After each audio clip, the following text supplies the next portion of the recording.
Hey guys, what's up? Big Roy here.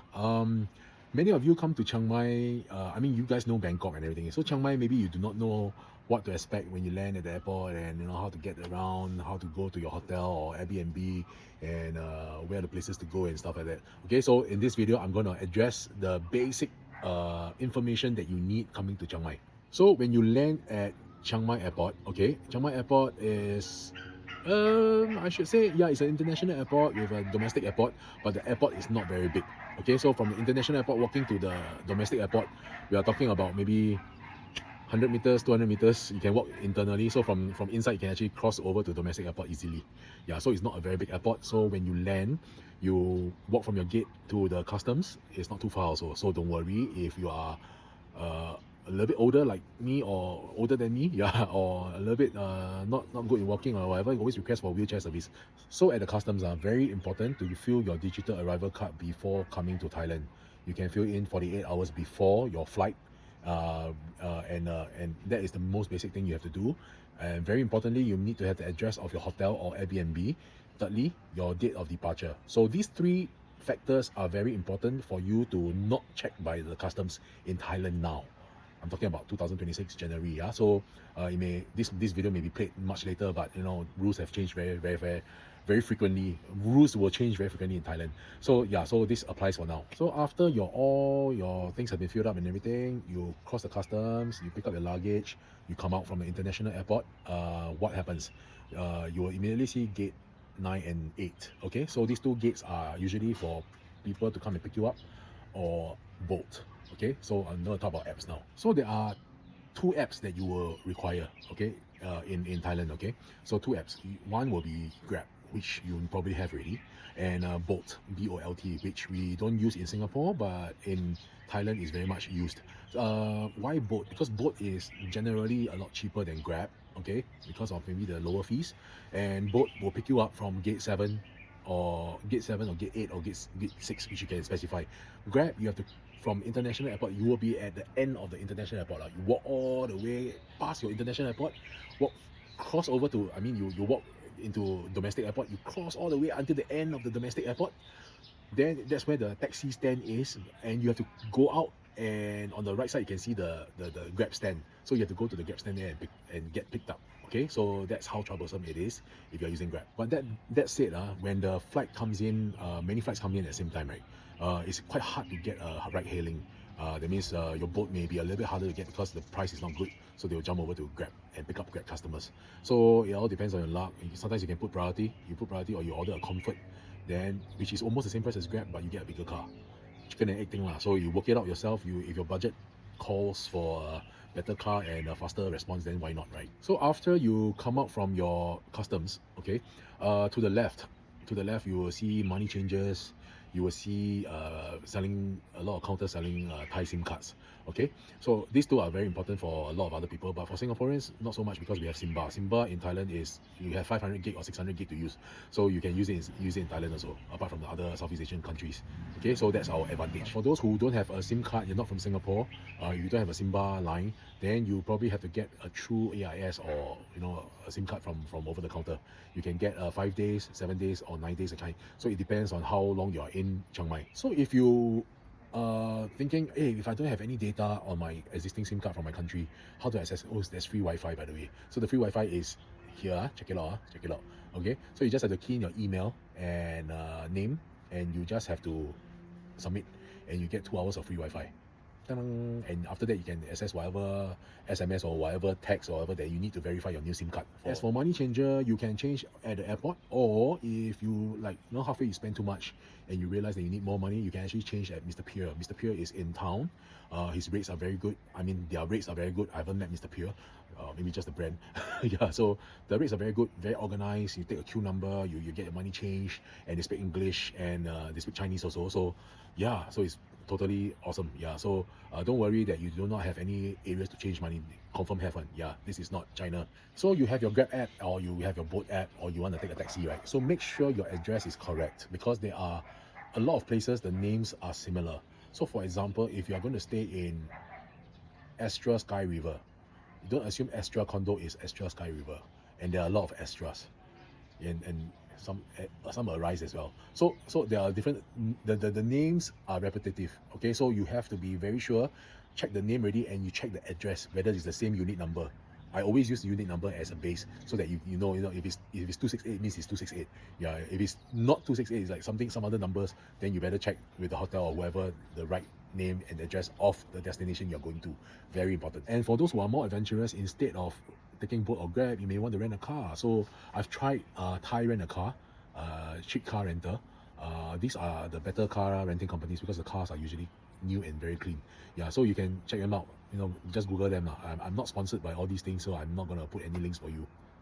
So Grab and boat will be your main source of transportation. If you are alone, you can also take Grab bike. Just sit behind the bike of the rider, But if it's a long distance, I would suggest you take a car because almost the same price, and it will be more comfortable because you are going to a far place, right? Like say somewhere in the north, a little bit further in the north, you take a Grab bike. It's good for working out your core lah, because we'll be using a lot of your core muscles to stay stay upright all the way. But the price will not be a lot of difference. Yeah, so might as well you take a car in comfort, got aircon, and that kind of thing to reach your destination. Because like some places, like you want to go and see the Angel Waterfall, or you want to see some elephants in the north, right? Yeah, so it's better to take a car lah. Yeah, so of course you can get private drivers also. Your Grab driver can be a private driver also. So if you find that the Grab driver or the boat driver is very nice, talk to him from the airport to your hotel, right? You talk to him whether they do private jobs or not, because most of the time they do. Yeah, if not, then you try to get some from your kayak or from your Klook. Yeah, they have a lot of tours and everything. Not a sponsored post, but Klook app is actually very good for your day tours and stuff like that, and prices are reasonable because it include picking you up from the hotel and sending you back. So for example, like day cooking class, going to visit some elephant shit in the north, or it can be, or even like booking Healthland, massage is a lot cheaper, like 500 bucks cheaper for two people. So why not? Yeah, so always check Klook app, yeah, to get the best deals. So when you are in town or you have reached your hotel, so I presume most of you will want to stay around town area, the old ancient town, or the Niman area. So Niman is like the Orchard Road. So Orchard Road is like your Bangkok Siam Square area, that kind of thing. So because a lot of there are nice malls there. Okay, rather one nice mall, which is Maya Mall. And Niman area is like very busy. It's very, very busy. Everything you can get there, food, clothes, whatever thing. Even sometimes you get some small night markets going on around there also. So just remember, night markets are everywhere, not just one. Okay, there are many night markets, many. So I try to feature as much as possible in my post, so you can use that as a reference. Okay, but they are everywhere, so don't worry. And while you are in town, right? So Chiang Mai, there's a square, right? So we call it the square. So the square itself is the old town. And why is it called the old town? Because the palace used to be there, and it's surrounded by the moat in the square. So the architecture is very interesting lah. They had the square to protect the palace and stuff like that. So within that square is the old town. Yeah, I think so. Yeah, so it's the old town. So everything there is like very busy, very tata, what I mean? It's like a town law, but it's not developed because the government would not allow any high rise to build because it's near the airport. So the whole place is still very protected. Like low rise, the most you get are like 3 or 4 stories only. Yeah, so the whole thing circles around the square and Niman area, which is to the west side of the square. So yeah, so around the thing you can get a lot of things, bakeries, coffee shops. Every 10 meters you get one coffee shop or one cafe. Yeah, and food is everywhere. You can get really some good foods there. A lot of Michelin around, so you can refer to Michelin guide online. Yeah, there are. So within town itself, you can be kept busy already. Okay, but if you want to explore a little bit more out of town, you can also refer to my posts. My posts, a lot of them are in the north, in the northeast, and the northwest, even in South Hangdong area, that kind of places. So places of interest you can also explore, of going up to Chiang Rai, to Pai, or even to Hinoki Land, that kind of places. It's a little bit further, about 1-2 hours for some, 1 to 2 hours away from town, but it gives you a different view and perspective of Chiang Mai, instead of just like an old town, that kind of thing. Chiang Mai, there's beautiful parts. There are lovely mountain views. There are lovely jungle trekking. There are lovely waterfalls. And in January, this period, there are places for sakura flowers. Yeah, is it sakura flowers? I think sakura flowers. Yeah. So I haven't seen it myself, but I've seen a lot of people recommending it. Yeah, so there are a lot of places to venture and everything. Okay, so I'll leave you to that. Last but not least, I want to address the issue of burning. Okay, historically, a lot of slash and burn during January period, because after the winter season, that's where people will start, the farmers will start planting their crops and stuff like that. So a lot of slash and burn and everything, right? So let me tell you that this is being regulated now. Even like till now today, I'm still smelling fresh air in my backyard. Yeah, and we are talking about today is like 17th of January. Yeah, so it's supposed to be like January, mid-January, end January, it start burning. So even if it burns, right, the smell is not that horrible until, if you are my age or a little bit older, you grew up in kampong.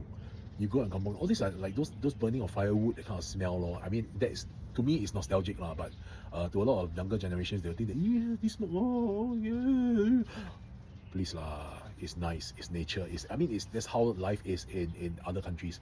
So these people has to, they burn and everything, but now it's all controlled, so I don't think there'll be much burning.